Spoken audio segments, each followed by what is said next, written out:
what's involved in making a Witcher. They're going to poison us. They'll kill us, then bring us back, but we won't be normal. I get scared too. Then I think, soon I'll be stronger than most anyone, wanting for nothing. I'll never be scared again. Yeah, I'm scared right now. Start the show. What is this?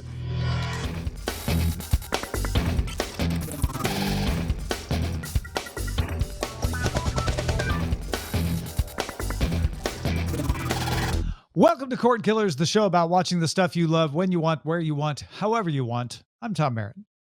Oh, and I'm Brian Brushwood, and this That's is Bryce Castillo. Hello. And our guest is Bill Meeks. But most importantly, why should we be or not be scared? Question mark. Probably not scared. More thrilling adventure. That was a trailer for Netflix's upcoming anime film, The Witcher: Nightmare of the Wolf. So this is set in the same fantasy world as The Witcher, but it doesn't follow Geralt of Rivera. It follows a new guy, Vesemir, who will apparently have to fight monsters and some emotional demons. That's coming to Netflix August 23rd. We've all been there, Vesemir. Well, except for the Witcher part. I haven't died yet. Or for the dying, or the being scared, or being animated, but or the personal demon stuff. Yeah, but in general, like being uncomfortable, we've all been there, man. We're here for you. Yeah. My Being previous animated? title, my previous title was actually Bill Meeks Demon Hunter, personal demon hunter. So, Well, folks, Bill Meeks is here. Of course, if you're watching the video, his face is not with us because of technical I have been issues. frozen like this since 1917. But you audio people are like, Bill sounds great. We don't even mind. So let's get into the primary target.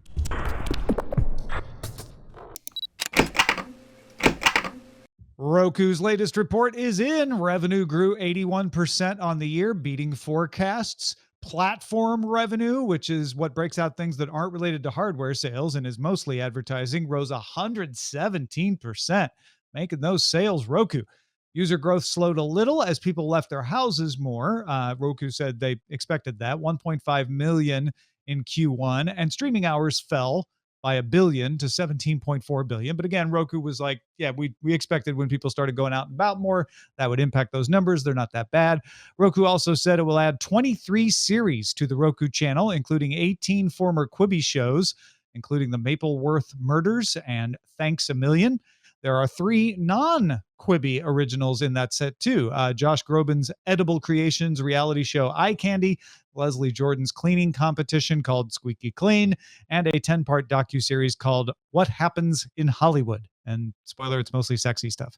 Nielsen also announced the Roku channel is now number 6 in household reach for all streaming services behind Disney Plus, Hulu, Amazon, YouTube, and Netflix in reverse order. Yes. And Roku's doing great.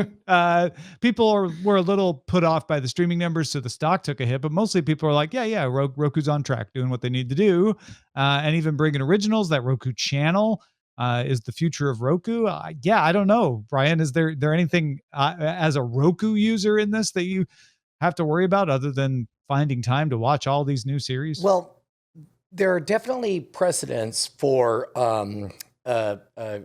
entities that are in the right place at the right time, right? And but I don't know if Roku is just riding a shortwave, or if truly they have something to say that is going to make them a dominant player going forward, 10, 15, 20 years or whatever.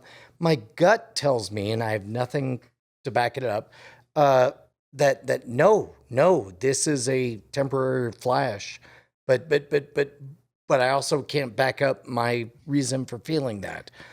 Bill, do you have a strong take one way or the other? Yeah, I think, Roku, we all know kind of started as just, a dumb device that, various people could sign up and put channels through.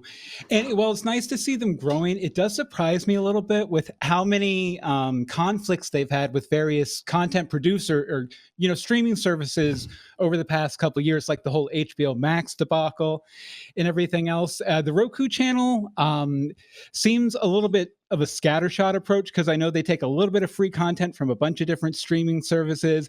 And then, of course, they did the Quibi purchase and everything. But it doesn't seem to have any clear direction like a lot of the other streaming services, like HBO Max. Focus on quality, Disney, focus on Disney.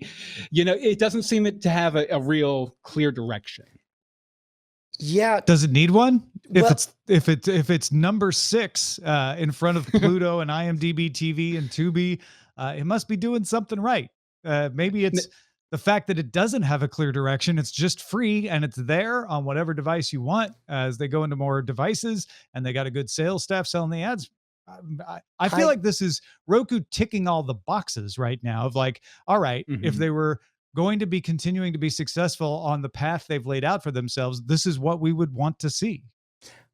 I don't want to get pigeonholed as pooping on Roku in any way. Like in general, I'm happy with my Roku experience and all that stuff, and I'm happy that they're experiencing success. However, in general, brands that last tend to have a direction that they're headed, and they tend to have a purpose that they're achieving.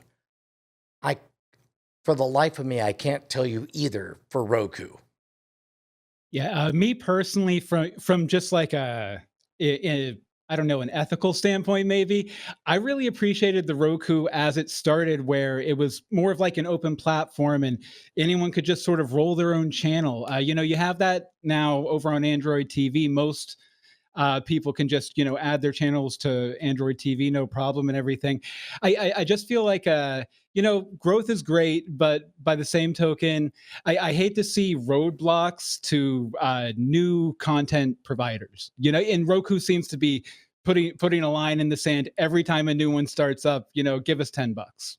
The other way to take that with Roku is every time a large conglomerate tries to launch a new platform for free on Roku, they decide to throw whatever weight they've got around and hit them up for a better deal, which they get. And that's growing pains. If you and I want to start something on Roku, we can do it for free right now, and we don't run into those problems. So I think there's an argument that Roku's only doing that with the folks who can afford to do it, so that they get a better deal from the folks they can afford to get a better deal from. I've been pretty staunchly anti-Roku for about the past year and a half. I even replaced all my Rokus with Android TV. That is the first argument for the way they've been doing it that makes sense to me. Thank you, Tom. I appreciate it. Yeah, because Roku would like to be Google, right? They would like to be a big advertising company. That's kind of where they're headed. And Brian, I think you are thinking 2 steps ahead of like, okay, great. Roku is the platform for getting your television. That's not good enough forever. What is the Roku experience? Is it the best TV for free? I think you're right. They will need to do something like that. They will need to focus where they're going. But where they have gone from now is we're the hardware that gets you streaming to we're the platform that gets you streaming. And we don't know what that third step is. And keep in mind, you can always go back and retrofit this. You can, after hitting the number 1 spot, go back and make up a reason why you're number 1. And you could ride that wave for a very long time. But I have not heard Roku come up with a reason why they're number 1 for whatever it is they're doing. Do they need one if they're number 6, not number 1? But, Sure. But a dominant. I mean, they're number 1 on my TCL television. Right. I think it's Roku, telling that they were first to market. They're in front of HBO Max on this Nielsen household reach service. Roku was first to market in the streaming wars. When it first came out, it was just, the Netflix box. And I think that has a whole lot to do with it because, when I bought my first that Roku that Tom's holding right there, when I bought my first Roku, I got one for my father-in-law, got him a Netflix subscription. He had no idea what to do with it. By the time 2 or 3 years later, he was, telling me about new streaming services. No, there's a new model of Roku. So they were like there first. No one knew about them, but they were the default to go to in those early years. And the hardware platform is still a leader in usage, in sales. I feel like you guys, and you're not like investor elites or anything, but you guys are both stating the reasonable objections to Roku that I hear in the press. But I think if what Roku is saying, and I think Roku is right to say it, is like Scoreboard. Like, look, you guys keep saying we're not going to do well, and the only thing we didn't do well is we dropped a few million streams at a time when people decided to leave their houses, which is easily explainable. So, and keep in mind that's part of the reason I'm doing a soft shoe. I'm not coming in hard on this. Like I'm just saying like good for you, but in general, winners who are winning and continue to win tend to have, I don't know, a definable benefit for what it is they're doing. It's not just because like we're the guys who were there first, Yeah. Which I don't think Roku would say that's what they're saying. But the fact that none of us can easily go like, oh, well, obviously Roku is X means that whatever message they want it to be, if it's there, hasn't penetrated yet. Yeah. Well, Mr. Roku, if you have thoughts on this, please email us, cordkillers@gmail.com. Explain yourself. Ted Roku, this is a message for Yuku.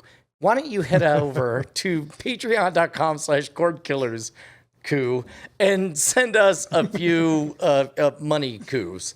It's called $1 an episode. It's not a complicated concept. The important thing is that it keeps us live, and independent so that we can bring you the important information to make sure that you can watch what you want, when you want, on whatever dang device you please, and keep us in business. Yeah. Is that too much, that's Ted? Simple. Yeah. Come on, Ted.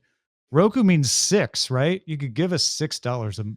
Don't even have to. You can give us 1. Yeah. For goodness sake. Bryce, can you fact check that real quick? I believe Roku does mean 6. Yes. Yep. There you go. Great. We're just asking for Ichi. All right. Ted. I mean, come on. Even Bryce agrees. Oh yeah. Patreon.com/cordkillers. If you disagree, give us $1. Yeah. But if you agree, give us $6 in the Roku tradition. All right. I'm glad we're all on the same page on this. I think we figured that out. Let's talk about I'll how just to split watch. the difference and give you 7. Thanks. You're like Harry from Cheers. All right. Whether you watch Doctor Who or not, your online neighbors will be screaming loudly about who the next Who should be now that it's official that Jodie Whittaker is leaving the role. Variety put out an overview of the top candidates, at least the top candidates according to the internet and the press. Let's bat them about and say how excited or not either one of you would be to see the following people take control of the TARDIS. Let's start with the bookies' favorite, Michaela Cole. She's the creator and star of I May Destroy You, which received widespread acclaim for its depiction of a writer in the public eye rebuilding her life after being raped. Not exactly a similar series to Doctor Who.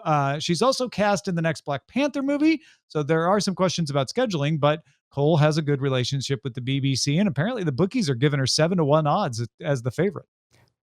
When you say 7-1 odds, you mean literally actual bookies are placing. Yeah, in England, you could place a bet on Michaela Cole becoming the next Doctor. Yeah, I would take that bet. I mean, I think that's the right diversity play at this point. I don't know.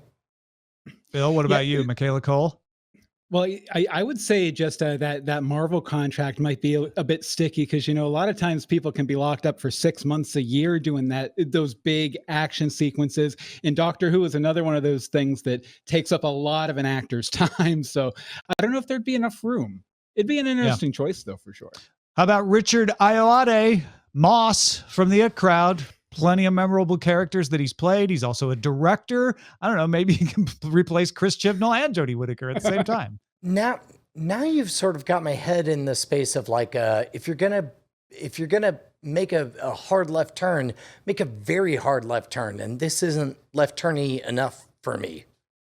Yeah, Moss, Moss. Richard Ayoade is too obvious of a choice. You're saying? No. I mean, he's close enough to what we've already seen. I want to see like something way out of left field. Bill, what about you? I also feel that his name gets has got floated the past 3 or 4 times they've replaced the Doctor. I think Yeah, the he's first kind of time a was like perennial. Matt Smith. So it's just, he's in the mix just because when the journalist pulls up the last, who's going to be the next Doctor article, he's at the top. So What about Michael Sheen from Good Omens and Frost Nixon and other things? He seems cool. Also, not hard enough a left turn. Like the more you're talking, the more I'm convinced like a rabid ferret is gonna take over the role or something. Bill Meeks, Michael Sheen, or a rabbit ferret? I think Michael Sheen as a rabid ferret, like if he voices him, I think that would be fantastic. That'd be a guest role again. All right. Jessica Raine is known for her work on Call the Midwife, previous guest star on Doctor Who. Of course, that didn't stop him from casting Peter Capaldi, so she's in the mix.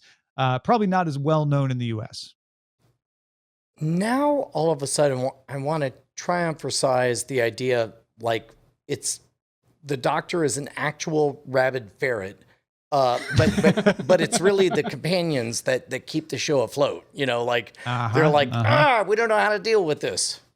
They change out his wood chips in the TARDIS. He's just a secret rabbit ferret back in the back. So no to Jessica Raine from Brian, I guess. Bill, what about you? I am my wife enjoys Call the Midwife. I have never seen it, so I'm not too familiar with her, but she seems cool. I'd hang out with her. For sure. Chilling Adventures of Sabrina stars Chance Perdomo, and he's on this list as well. Will this move you off your ferret, Brian? Nope. Bill? I will say I have watched Chilling Adventures of Sabrina, and he is a very talented young actor, but he is pretty young. He's probably around that Matt Smith age range, which I don't know if they should go back to at this point. I kind of like the older Doctors when they get someone in their 40s, 50s. All right, here's one directly made to confront your rabbit ferret. Is it rabid ferret or rabbit ferret? I was imagining a chimera. It's a hybrid ferret. rabbit. This one confronts that. Tania Miller, who played Mrs. Gross in The Haunting of Bly Manor, said she would want her dog to be cast as her companion if she ever played Doctor Who. Brian? I mean, didn't K9 do the same thing 30 years ago? Dog. Yeah, 40 years ago? Yeah, there is precedent.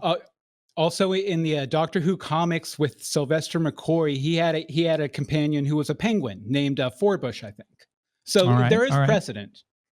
Any love for David Harewood, played Martian on Supergirl's, Martian Manhunter on Supergirl, was in Homeland, been a previous Doctor Who guest star as well. Look, I think you and I both know what we're really doing is stalling for time before you get to the real pick. Yeah, the headline on this article, those of you on the video probably already saw, an actor named Matt Berry is on good terms with the BBC. Most famous for playing Stephen Toast. Stephen Toast of Toast? London and the forthcoming Toast of Tinseltown. Brian, can you hear me? Yes, Tom, I can hear you. I, for one, think that Matt Berry would be an excellent choice, especially because he hates Doctor Who. So much so that he's had various Doctor Who alumni on his show while mocking Doctor Who in the background, which to me sounds extraordinary as an opportunity to self-deprecatingly mock Doctor Who. Toast of the TARDIS, Bill? I think this is a really solid choice, provided that Richard Ayoade plays his companion. That's my only ask. As Moss. Oh, that would be an interesting twist. Yeah. Get Richard in. As the companion. All right. By the way, while we're talking about Doctor Who, Cavo wrote us an email to explain the regenerations. We were talking about that on a previous show. Cavo wrote, your resident Doctor Who lore nerd here to answer your question on regeneration limits. Per the original lore and with the War Doctor, the Matt Smith Doctor should have been the last regeneration. This was during a massive all-Doctor team-up special where they also saved Gallifrey. Loads happened. Anyway, on the last special with Matt Smith, he grew old and prepared to die as the last of that line. At the last moment, the crack in the wall, a long-standing boogeyman of his tenure, was revealed to be a door to Gallifrey, and the world of Gallifrey provided him with a new life and another round of regenerations. He regenerated into the Peter Capaldi Doctor, proving the new reset. However, in the Jodie Whittaker Doctor season, the Master revealed that the Time Lord's regeneration was not a natural occurrence among the Gallifreyan people. It was something that their scientists spliced into their being from the timeless child, who we learn is the earliest known version of the Doctor, something which was removed from her memory. Long story. The series has retconned the 13 regeneration limit twice in 3 Doctors. Hope that helps, Cavo. I mean, as long as we got a reason for the thing to be in the thing, I'm all good. Somehow, again, cannot say this clear enough. The idea of a self-loathing Doctor in Matt Berry excites me beyond words. Like I think all the Doctors have been self-loathing, but like one that is proactively self-loathing would be amazing. Sees a therapist in London, maybe? Yes. I was going to say a self-loathing Doctor would be really good for one of those multi-Doctor specials like the 60th we have coming up, to where he could just maybe physically attack his other incarnations. or have sex with all of their companions. That would be a very Stephen Toast sort of thing to do. All right, let's talk about what to watch and Under Surveillance. Not like real estate. It's all about location. Under Surveillance. South Park signed a deal, Matt and Trey, signed a deal with Viacom CBS for shows on Comedy Central to continue through 2027 and add 14 original South Park movies for Paramount Plus. First 2 will come this year, with 2 more per year planned through 2027. And if you're like, wait, isn't South Park on HBO Max? Yes, it is. That gives Viacom CBS a tidy little chunk of change. But Viacom kept enough of the rights to make this work, so they'll be able to bring the movies to Paramount Plus. Just a smooth throw it under the door, like, oh, by the way, 14 original movies. No big deal. Nobody should be amazed or impressed. Yeah, I was kind of shocked by this just because I know the past couple of years there's been rumors that they were going to, finally shutter it down and call it quits with South Park. But, I have really enjoyed the longer form episodes they've been doing throughout the pandemic, like the pandemic special and everything. So I think this will be really good for them to approach that longer form storytelling like they did in the movie Book of Mormon and their various other projects. They really don't have time to really flesh stuff out like that in a normal episode of South Park. Just 14 of them. Just sneak that under the closing door. I mean, really, it's just 14 episodes they don't have to edit, right? Just they can leave them 14 long. movies, literal movies, motion picture films. It's fine. They're also made for streaming, which means that they don't necessarily have to even be 90 minutes or good. Okay, all right. Well, when you put it that way, that does make a lot of sense. Wow. Then again, Throwing the calling entire them- streaming industry under the bus. That's right. Then again, calling them movies, it says almost like a higher concept. So maybe they can do some stuff they went into on the normal series with this, like maybe, how are these guys going to look when they're teenagers? Why don't we do a sci-fi version of South Park where it's set on Mars? Yeah. The kind of stuff they want to do in a normal episode. Stranger Things posted some new footage of season 4 coming in 2022. A bunch of fast cuts of people doing things. I don't know. Get any of you super excited for 2022? Am I a bad person if I just disclose I'm out? You're out Like of full Stranger on out. Things? Yeah. What are you out of? I'm out. You're not going I'm to out. watch Stranger Things season 4? That's correct. Wow. Yeah. Wow. All right. Wait, what is the breaking reason? news, Is it the folks. gap? It's because my daughter likes it, so I can't. The same reason I can't get into Fortnite. Whoa, yes. Yeah. It's the exact reason you didn't watch the Ariana Grande concert. I understand. Yes. Well, I mean, I did watch a VOD of that and everything, But not in Fortnite. but not in Fortnite, no. A trailer for Cobra Kai is out, touting the return on Netflix for season 4. No fixed date, but they did promise coming in December. I don't know if Brian's daughter likes it or not. So, Brian, are you excited? My daughter's only half liked it, so that means I'm in. Good. I do have Full some in. catching up to do, but I do like the return to form, going back to the All Valley tournament and all that stuff. Yeah, I'm in. Yeah, I'm very excited for Terry Silver to come back into the mix too, because that was a movie I didn't realize I hadn't seen until about 3 months ago when I heard he was going to be in this, and I was like, oh, I got to go back and watch the last one. And so it's just such a good series, though. Like it's way better than it has any damn right to be. For sure. And completing our trailer trifecta, a trailer for Why the Last Man is out, premiering September 13th on FX on Hulu. I don't know who's involved in this or what angle they're going for, but I do remember what was important about the comic book at the time that it came out. And 12, 13 years later, I wonder how novel what they're going for is today.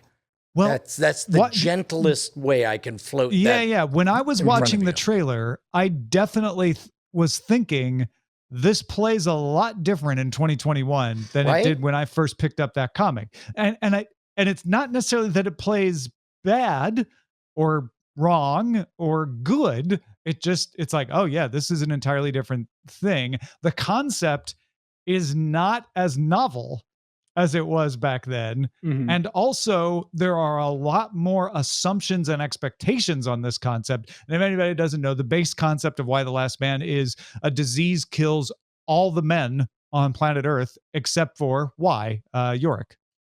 So, and of course, baked into the comic is, that makes Y special and valuable because, he's the only man. So we have to make sure there are more men. But like we now live in a real world where it's like, sorry, why? Like the idea of powerful females is not that novel. The idea of women in charge is not that out of the box. But it's still a strong sci-fi concept, right? Like the having of an entire species, let alone the human species, down a gender line. Yeah, I think what Brian's saying with this though is that, while that's very true, projects like Why the Last Man allow those conversations to take place openly in modern day. So it feels kind of weird circling back around to it when it's already kind of served that purpose. If I'm Yeah. No, 100%. That's exactly the case. And it's like, I live in a world where, when Why the Last Man first came out, I think I had one daughter at the age of 3, and those conversations were novel and out of the box. Now I live in a world where, I have 3 daughters, 8, 13, and 17, and they're about to take over the world for me. So it changes things. So I, in terms of the novelty, at least, I don't know. Yeah, it changes the approach to making a TV show. I think they can do it. The question is whether they do. Yeah, it'll be interesting to see. I really enjoyed the comic series, which trivia I read on a plane sitting next to Brian Brushwood about 7 or 8 years ago. But really, as long as they get the monkey right, I'll be happy. But it's one of those things you have to see how an adaptation changes things for a medium before you really judge it. Yeah, and the trailer is almost entirely set in the opening story. So it gives you no indication of where it's necessarily going to go. And from there. I suppose worth noting is the fact that whatever it is they're going to do with the TV version of this, it has to be different than the original message of the comic book. Yeah. And that's something I did not expect. You can still use this premise and tell a really compelling story. That's my thought. Mm-hmm. But it will be a different story. But you can't tell the same exact story that you did in 2005 or whenever that 2006. Exactly. Yeah. A few other notes here. Star Wars The Bad Batch was renewed for season 2 at Disney Plus. Bill Lawrence, who does Ted Lasso, has another Apple TV Plus series coming called Bad Monkey, and they just cast Vince Vaughn in the lead role. It's based on a Carl Hiaasen novel about a detective who is demoted to restaurant inspector in Florida. And A24, the studio that brought you Midsummer, The Lighthouse, and Hereditary, now brings you Lamb, starring Noomi Rapace, about a man and a woman raising a child who is half human, half lamb. Lamb premieres in theaters October 8th. I wish I had seen Midsummer. Bryce, what say you? Midsummer is great, and A24 has, I would not say an impeccable, but a very, very, very, very good track record. So I could be down for this. Trivia, when I was a kid, I was a lamb. Rapace, I'm going to assume this is in the Alien continuity. Go ahead, Bill. I was just saying trivia. When I was a child, I was a lamb. I grew out of it, though. So you're still a lamb. I am. I'm a pushover for sure. No, not in that sense. Not at all. I just mean like you're delicious with mint. All right, let's talk about what we've had our eyes on. Suicide Squad took in $35 million worldwide, which is on par with the non-pandemic release of Birds of Prey, which took in $36.6 million in its opening weekend, adjusted. Domestically, Suicide Squad made $72.2 million, but with Delta variants sending some folks back inside and HBO Max not asking you for any more money if you already have it to watch, it's difficult to tell how much of this is day and date and how much is pandemic related. And besides, it's kind of immaterial at this point. 45 days is going to be the new window. AMC Entertainment just announced a deal for a 45-day theatrical window with Warner Brothers. Warner had already reached that same deal with Regal. So it's going to be 45 days. So instead of hashing out that old debate again, let's talk about what we thought about Suicide Squad, because we all three had our eyes on it. We all three saw it. I know, Brian, you saw it in the theater. Yep. I saw it at home on HBO Max. Bill, how did you see it? Home on HBO Max, in my bed, like a proper Bryce, gentleman. did you see it? I did. I watched it at home on a laptop. Yeah. Okay, so Brian, you're the only theater goer of the bunch of us. Talk about your reaction first. I highly recommend the theater going experience. It was so great. There were 0 children heckling, trying out like B grade one-liners left and right. Nobody screamed when they saw something that they didn't like, and it reminded me, like going to the movie theater reminded me of why we went to movie theaters, and the answer is to get away from our kids. Did it feel like the movie was like more compatible for the theater going experience, or was it mostly just the other personnel element? I would say definitely that, because that same week, I think only 2 days before, we watched Jungle Cruise, and the kids were just awful. Everybody thought it was open mic night, and it was hard to be around that. Sure. Sorry. My question was, outside of the children being a factor, do you think the movie was better to watch in a big screen at the theater? Yes. I'll say yes, in that I tried to watch it a second time once I got home. But it was better the first time in a movie theater, where again, it was just that is one of the cool things about seeing it at the theater, is if you really liked it, you could just fire it up on HBO Max as soon as you get home, watch it again. Even if that didn't necessarily work out for you that way. What did you think of the movie in general, Brian? It was good. It was like a visit with a friend who I liked a lot, who told many of the same jokes, or the same type of jokes that, my friend will tell. Talking about James Gunn. Outside of that, it's one of the better DC things. But again, that's more James Gunn than DC. That's pretty much all I got. Bill, what about you? I am a rare unicorn that didn't really like the original Guardians of the Galaxies and really liked the original version of the Suicide Squad. So I was a little bit unsure about where I was going to land when I came into this thing. But I really enjoyed it. I thought that he did a really good job, unlike that first Guardians movie in particular, and some of the other Marvel movies, with balancing the humor with the dramatic stakes. Because a lot of times I feel like I think of the dance contest in the original Guardians, where it's like building up to this big dramatic moment, and it just releases all the tension from that moment when he challenges them to a dance contest. There wasn't a moment like that in this movie. I thought they did a really good job balancing all of the characters, the drama with the comedy, and I thought they did a really good job on Starro, which is one of the most ridiculous villains you'll ever read in a comic book. And I thought they did a really good job, and even, I won't give any spoilers, but towards the end, almost made him sympathetic. Poor Starro. I know. Poor Starro.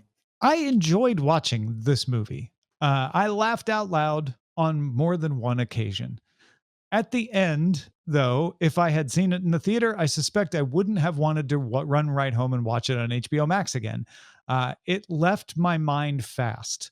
It didn't stick. So as soon as I was done with it, I was like, that was fun. I had a good time. But I was not then diving into the web to find out more about it or what the characters were or where the story was going. Part of that is because DC has decided not to try to create an extended universe. So they're not trying to make me wonder how this fits in with other things. But also I think it's part because I don't want to say shallow, but it was not a movie that sticks with you. It's not a movie that makes you, hunger for more of the same. It's a satisfying snack of a movie. Is it possible to call a movie simple and not have it sound like a detriment? Like that's what I liked about it. It was direct. It was simple. It was one note. It was this one thing, and it also very much delivered on that rarest of all things, which is a genuine surprise. And by the time we get to the end, I definitely had a genuine surprise. Yeah, and structurally, it was really just a heist movie, right? It was, get through all the barriers to get to your goal and win the day. I think, if anything, I think it could have been improved by focusing a bit more on, and she was this, but on Amanda Waller as the antagonist, because at the end of the day, she was really sort of the one sort of pulling the strings against our heroes, which are villains in this case. But I found the whole section with her back in the base and everything really super interesting, especially with how she interacted with her subordinates. I do think that one of the premises of the movie that worked really well for me was the idea that the Suicide Squad is not a new thing. They weren't trying to reintroduce it to us. In fact, it's old hat. It's a procedural thing. It's a thing they do regularly. I loved this idea that it had become rote for everyone involved. Whether you were denying wanting to join, like I'm still not going to join, I've turned you down 1 million times, or whether you had been on 15 missions, like, oh, here we go again. What is it this time? I loved that sense that this is just more of the same. It's not special anymore. And it was kind of a Warren Universe approach to the concept of Suicide Squad. And that entertained me quite a bit. What about you, Bryce? I really dug it. I thought one of the nice things that I think they did keep over from the original or the previous Suicide Squad movie was the idea of we're doing one big mission, we're gathering the team, we're doing it, and come on back, which I think helps keep the scope of it kind of really contained. I really dug it. It is kind of a spectacle movie, right? Big action plot, action set pieces, big fights. And yeah, it is a little shallow, but it did feel like it was very clever. I think it's very clever and really, really well written, which is very difficult. It's tough to take, a good, funny script and also make it look and feel effortless. So I really recommend it, especially as someone who is like otherwise superheroed out, I heard someone describe it as a lighthearted Boys, in the sense that it wasn't as gruesome as Boys. Still very gruesome though. A lot of it was still pretty gruesome, but Boys is like exceptionally gruesome. Yeah. I don't know. You could make an argument that they're about equal, I guess, but yeah, that rang true with me. Is like, okay, this isn't as intense. Peacemaker and the Homelander are not equivalent. Peacemaker's quite a bit of a lighter character than Homelander, but it is that idea of this is a not dirty as in like foul language, but like a grimier Guardians of the Galaxy, right? This is a beat up version of that. Yeah. Well, that's also, you're on the lookout, isn't it, Bryce? Yeah, if you've got a suggestion, and it's on HBO Max, it's also in theaters. If you've got something we should be on the lookout for, email it to us, cordkillers@gmail.com. Thank you. Brian, there's less than 48 hours left. For what? You tell me. For people to go to 8loxx.com, which is blocks spelled with an 8 instead of a B and 2 X's, which will take you to the summer 2021 fundraiser for Modern Rogue. It's how we make money. We're doing a pop-up store. It looks like we've got about a day and change left. By all means, please, if you have money, we want it, make it happen. Scamstuff.com will also take you there if Oh, perfect. blocks with an 8 instead of a B and 2 X's is hard to remember. And don't forget, folks, we're powered by Doghouse Systems. Help us get out of our debtor's prison. We own Doghouse. I have to feel like we're out of prison by now, right? We must be, right? I should probably call them and find out. It can't hurt. DoghouseSystems.com/rogue. Let's move on to the front lines. Frontlines. NBC Universal's Fandango, which my wife works for, she's over there working on it right now, I've now disclosed that, has acquired a while ago the on-demand video streaming service Vudu from Walmart. It was last year. Now, Fandango is merging its Fandango Now streaming platform with Vudu. Fandango Now used to be called M something. It was the default store on Roku. It then got bought by Fandango. They made it Fandango Now. Now they've merged it into Vudu. They're keeping the Vudu name. Vudu's service will offer 200,000 new releases and catalog TV and movie titles to rent or buy, as well as thousands of free-to-stream titles. And Vudu will take Fandango Now's place as the official movie store on the Roku platform. If you bought something in Fandango Now, you just need to link your accounts, and it will all move over to Vudu. And so that's happening. All of that sounds smart in terms of simplicity, ? I mean, I guess if you don't want Fandango to mean more than movie tickets, then yes. And I can see why they'd look at the Vudu name and go, that's got a lot of brand recognition because of the money Walmart poured into it. We should keep that. Right. Plus also 4 letters, 2 syllables, all of that stuff. Amazon's free ad-supported IMDb TV now has its own app for Android and iOS in the US.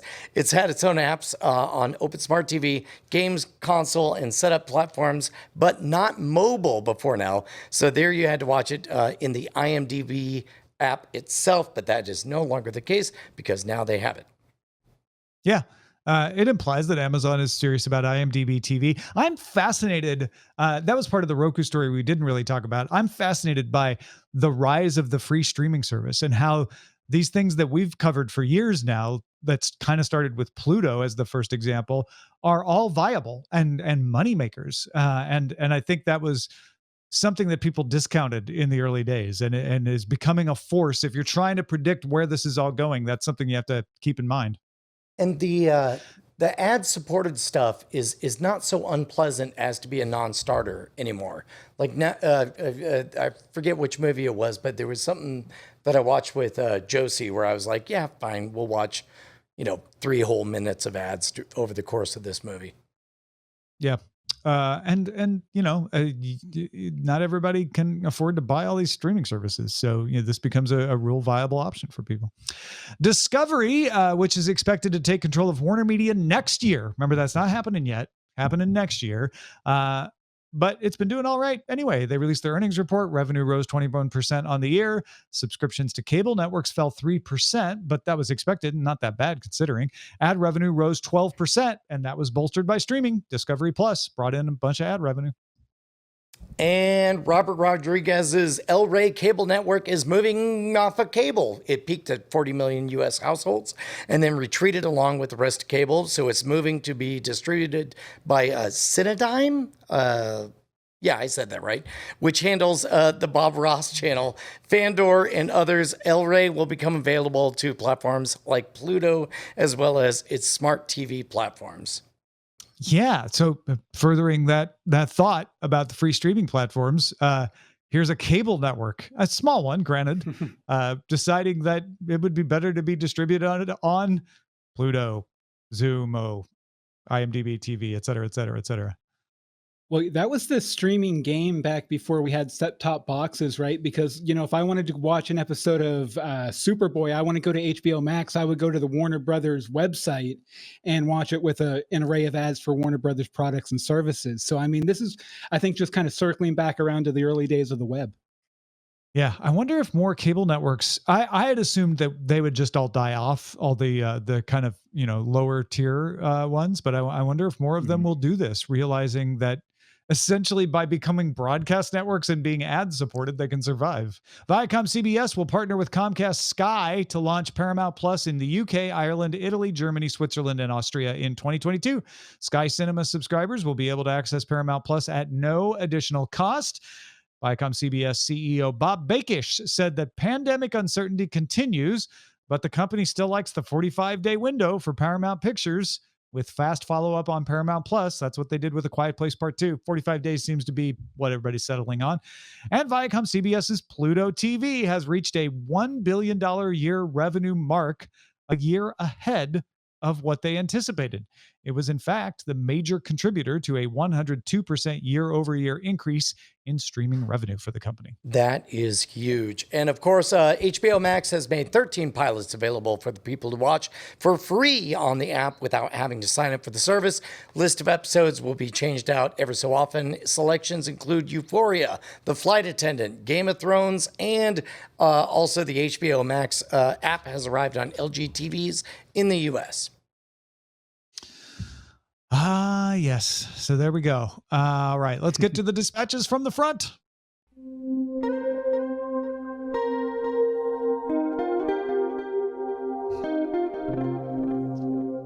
This is the best. In fact, it's from Darren Best.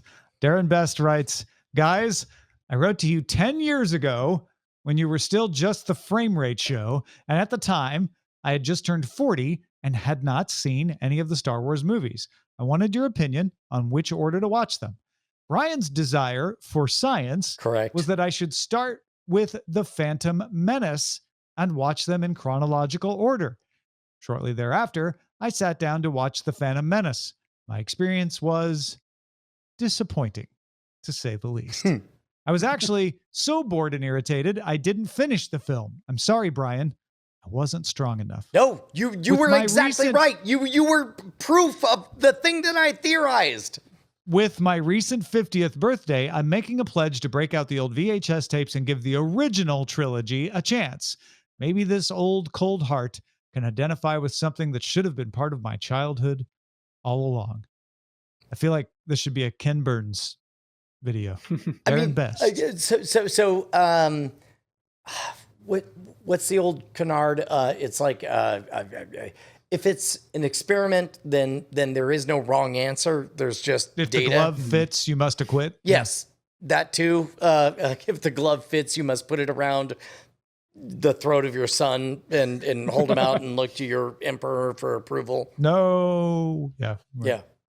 Yeah. I will say that my kids like the prequels. They do not like the originals at all. So just a little food for thought. I know it's weird, right? Like, I'm not personally a Star Wars fan. I'm like, you guys, you're going to be in trouble if you say this at school. Like, the kids are going to torture you for this. It's fine that you think this, but in today's day and age, you can't. You're wrong. No, that's wild. Do you have any words for Darren on the 10 years that he has spent without seeing Star Wars because he was willing to do for science to follow that order? Good. You did good. You did good. Good. Let your hate flow through you, Darren Best. Yes. You know what else is good? Bill Meeks is good. Bill Meeks, it was great to have your voice on the show. Well, thank you very much. And I'm sorry I've been frozen. I have the reverse of Bell's palsy. But if you guys want to go ahead and check out anything I had, I do. Hold on. Time out. Is the reverse of Bell's palsy where your face is like constantly doing a Jim Carrey the Mask thing, going nutty all over the place? Well, no, it's just your face raises up in a smile, all the muscles freeze, and you stay there forever, basically. Joker Toxin will do that too. But yeah, BillMeeks.com for everything I do. Our website is cordkillers.com. Our email address is cordkillers@gmail.com. And we are live on twitch.tv/Night Attack. Also on diamondclub.tv Mondays at 7 p.m. Eastern, 4 p.m. Pacific. See you next time. Hey, Tom Merritt, what's going Yes. on? I'm just hanging out here watching this scroll go by. What are you doing? Trying to set up a bit where we thank our beautiful, beautiful patrons, all these I'm wonderful sorry, names. I'm too distracted looking at these beautiful, beautiful patron names going by. Look at that one. I mean, if you wanted to be one of these people, patreon.com/cordkillers would be the place to go. I mean, they're scratching our itch, like, because we're I think addicted. as long as it's consensual, like, fine. We're addicted to their money. And love. Might as well face it. Well, God damn it. Diamond Club hopes you have enjoyed this program.